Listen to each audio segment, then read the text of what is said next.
రాప్తాడు నియోజకవర్గం మాజీ ఎమ్మెల్యే తోపుదుర్తి ప్రకాష్ రెడ్డి సంచలన వ్యాఖ్యలు చేశారు.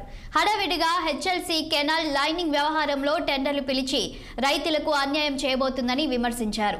జగన్ ప్రభుత్వం హెచ్ఎల్సీని వెడల్పు చేసేందుకు సంకల్పించిందని, ఈ పాలకులు హెచ్ఎల్సీ కెనాల్లో లైనింగ్ పనులు చేపట్టడం వల్ల రైతులకు తీవ్ర ఇబ్బందులు ఎదురవుతాయని అన్నారు.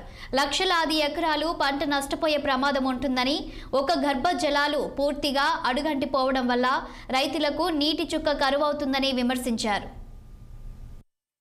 నాయకత్వంలో అంద్రినివాని వెడల్పు చేస్తాము, మొదటి దశలో రెండవ దశలో లైనింగ్ చేస్తామని టెండర్లు పిలవడం జరిగింది. మనం ఎప్పుడు కూడా పురోగమనం కోరుతాం. రాయలసీమకు నీళ్ళు ఇస్తే పురోగమిస్తారు.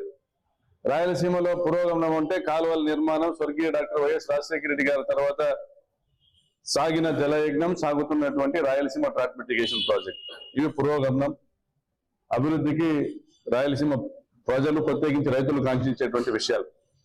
మరి ఇందులో భాగంగా జగన్మోహన్ రెడ్డి గారు గత ప్రభుత్వంలో అంద్రినివా మొదటి దశను 6300 క్యూసెక్కులకు వెడల్పు చేసి లైనింగ్ చేసే కార్యక్రమం,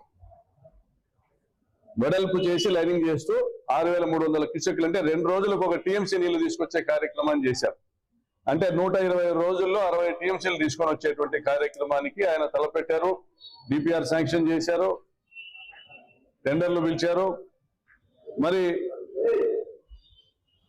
కొన్ని ఆర్థిక ఇబ్బందుల వల్ల పనులు మొదలవడం ఆలస్యమైండొచ్చు, కానీ ఆయన తలంపు మాత్రం అనంతపురం జిల్లాకు నీళ్ళు ఇవ్వాలా,